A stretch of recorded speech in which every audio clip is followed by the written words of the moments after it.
होनहार स्कॉलरशिप के लिए वेरिफिकेशन अभी तक पेंडिंग है। ऐसी हमें अभी तक कोई मेल नहीं आई कि जिसमें वेरिफिकेशन की जो है वो वेरीफाइड का कोई मैसेज हमें अभी तक नहीं आया होनहार स्कॉलरशिप की तरफ से। इसके अलावा बहुत सारे स्टूडेंट का क्वेश्चन है कि क्या हमें वेरिफिकेशन का मैसेज आ चुका है, इसके बाद अब हमने क्या करना है, और बहुत सारे स्टूडेंट्स को नॉन वेरीफाइड का भी मैसेज आया है। सो इनका नेक्स्ट क्या प्रोसीजर होगा, क्या ये होनहार स्कॉलरशिप के लिए एलिजिबल है या नहीं एलिजिबल। सो आज की इस वीडियो के अंदर मैं आपको बताऊंगी कि क्या ये स्टूडेंट्स एलिजिबल थे या एलिजिबल नहीं थे, इनका क्यों अभी तक वेरिफिकेशन पेंडिंग आ रहा है, जबकि बहुत सारे स्टूडेंट्स का वेरिफिकेशन कंप्लीट हो चुकी है, वो वेरीफाइड हो चुके हैं, उनका कॉलेज के डॉक्यूमेंट्स का और यूनिवर्सिटी के डॉक्यूमेंट्स का प्रोसीजर स्टार्ट हो गया है। सो हम अपनी आज की इस वीडियो को फर्दर आपने लास्ट तक देखना है, बिकॉज आपकी हेल्प के लिए और आपके लिए फर्दर डिटेल्स के लिए ये वीडियो बनाई जा रही है कि बहुत सारे स्टूडेंट्स का हमारे तक क्वेश्चन आया कि हमारी ईमेल की वेरिफिकेशन अभी तक पेंडिंग है। इसके अलावा उनका बहुत सारे स्टूडेंट्स का ये क्वेश्चन था कि हमें अभी तक जो है वो हमारा नॉन वेरीफाइड स्टेटस आ रहा है या उनका कुछ भी इश्यूज आ रहे हैं जिसकी वजह से वो नॉन वेरिफिकेशन हैं। सो हम अपनी आज की इस वीडियो को देखेंगे। सो बहुत सारे एक और मैंने आप तक लेटेस्ट अपडेट जो आप तक आई है वो यही है कि बहुत सारे स्टूडेंट्स इनकी वेरिफिकेशन अभी तक पेंडिंग है। सो ईमेल वेरिफिकेशन पेंडिंग का होनहार स्कॉलरशिप में एक जो क्राइटेरिया है वो ये है कि आप जब अपनी एप्लीकेशन सबमिट करवा देते हैं, एप्लीकेशन सबमिट होने के बाद जैसे ही आपका लास्ट डेट गुजरती है उसके बाद वेरिफिकेशन होना स्टार्ट हो जाती है। वेरिफिकेशन आपकी कंप्यूटराइज्ड होती है और आपको जो मेल की जाती है वो भी कंप्यूटराइज्ड मेल होती है। अब वेरिफिकेशन उन्होंने कहाँ से करनी है, जब भी आप एप्लीकेशन पुट करते हैं, एप्लीकेशन पुट करने के बाद आप अपना यूनिवर्सिटी या अपने कॉलेज, कोई भी आप जिस इंस्टीट्यूट से आपने फर्दर आगे बीएस की स्टडी करनी है, आप वहाँ का नाम पुट कर देते हैं और वो आपके वहाँ का रोल नंबर या रजिस्ट्रेशन नंबर आप वहाँ पे पुट करते हैं। सो वो क्या होगा कि नो डाउट कि बहुत सारे स्टूडेंट्स अब इस चीज़ को लेकर परेशान होंगे कि हमने तो ना तो का वहाँ पे कोई रजिस्ट्रेशन नंबर पुट किया था, ना हमने वहाँ पे कोई रोल नंबर पुट किया था, तो क्या हमारे लिए अब कोई इश्यू होगा? तो ऐसा नहीं है, आपके लिए अब कोई इश्यू नहीं होगा, क्योंकि बहुत सारे स्टूडेंट्स तो अभी इनरोल हुए हैं और उनको यूनिवर्सिटी की तरफ से कोई रजिस्ट्रेशन नंबर और कोई भी जो रोल नंबर्स जो है वो अलॉट नहीं किया गया था। तो आपके लिए कोई इश्यू नहीं है। आप इंस्टीट्यूट में अगर आपका एडमिशन हो चुका है, तो वो खुद ही चेक कर लिया जाएगा स्कॉलरशिप के थ्रू।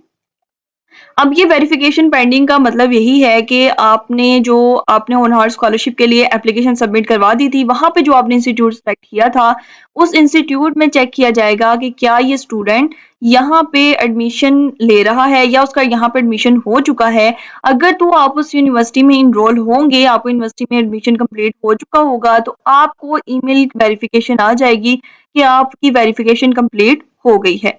और अगर अभी तक आपका वेरिफिकेशन पेंडिंग का यही है कि बहुत सारे स्टूडेंट्स को तो वेरिफिकेशन कंप्लीट का मैसेज आ चुका है, लेकिन अगर अभी तक आपकी वेरिफिकेशन पेंडिंग है, तो आपने बिल्कुल भी परेशान नहीं होना, बिल्कुल टेंशन नहीं लेनी इस चीज़ की।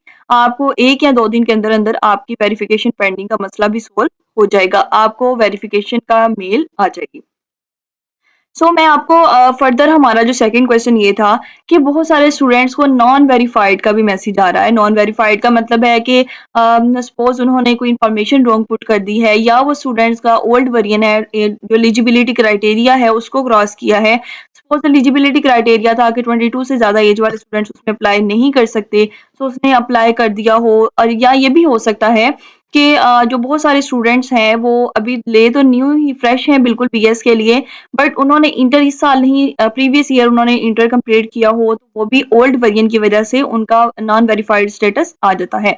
आप अगर देखें तो ये होनहार स्कॉलरशिप पे एक आपको अपडेट आ रही है कि एडमिशन आर क्लोज्ड, कि एडमिशन तो क्लोज हो चुके हैं but non verified students can resubmit their application. लेकिन जो नॉन वेरीफाइड स्टूडेंट्स हैं वो अपनी एप्लीकेशन को रीसबमिट करवा सकते हैं। जैसे अगर किसी स्टूडेंट का एफिडेविट में कोई प्रॉब्लम आई थी, उन्होंने एफिडेविट सही फिल नहीं किया, तो एफिडेविट की वजह से या उन्होंने स्टाम्प पेपर पे या प्रिंट आउट, जिस तरह से भी आपने एफिडेविट प्रिंट किया, तो आपको जैसी भी एफिडेविट के हवाले से ज़्यादातर ईमेल्स आ रही हैं या ओल्ड वर्जन के हवाले से ईमेल्स आ रही हैं, तो अब आपने क्या करना है, आपने अपनी जो भी आपने मिस्टेक की थी या किसी ने इंस्टीट्यूट गलत सेलेक्ट कर लिया था, तो जो भी आपने मिस्टेक्स की थी उन आपने मिस्टेक्स को रिजॉल्व करना है।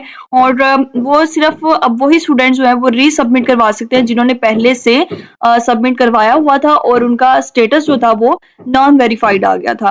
तो आपने जो भी भी नॉन वेरिफाइड में रीज़न मेंशन होती है, ठीक है? जो भी आपको मेल आएगी उस मेल में रीज़न मेंशन है कि क्या रीज़न है जिसकी वज़ह से आपका नॉन वेरिफाइड आ रहा है, तो आपने क्या करना है, आपने उस रीज़न को जो भी इश्यू है अगर आपको नहीं समझ आती तो आप हमसे कॉन्टैक्ट करें, तो हम आपका वो इश्यू रिज़ॉल्व कर देंगे।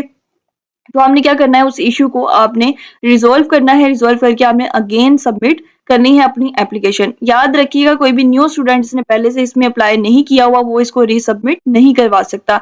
सिर्फ नॉन वेरिफाइड स्टूडेंट्स जो हैं वो इसको रीसबमिट करवा सकते हैं। सो इसके अलावा बहुत सारे स्टूडेंट्स जिनकी वेरिफिकेशन कंप्लीट हो चुकी है, सो अब आपके लिए टेंशन का कोई प्रोसेस नहीं होना चाहिए, अब आपने बिल्कुल भी टेंशन नहीं लेनी। अगर आपकी वेरिफिकेशन कंप्लीट हो चुकी है तो इट्स मीन कि आपकी एप्लीकेशन में कोई मिस्टेक नहीं है, आपका इंस्टीट्यूट भी उन्होंने वेरीफाई कर दिया कि आप इस इंस्टीट्यूट के स्टूडेंट हैं। सो अब आपको नेक्स्ट जो उनका मेरिट बेस पे स्कॉलरशिप मिलेगी, जो भी क्राइटेरिया वो सेलेक्ट करेंगे, वो नेक्स्ट आपको फर्दर इसी चैनल पे गाइड कर दिया जाएगा। सो जिनकी वेरिफिकेशन कंप्लीट हो चुकी है वो रिलैक्स हो जाएँ, उनका कोई भी उनके लिए टेंशन का प्रोसेस नहीं है, उनको नेक्स्ट कुछ भी नहीं करना।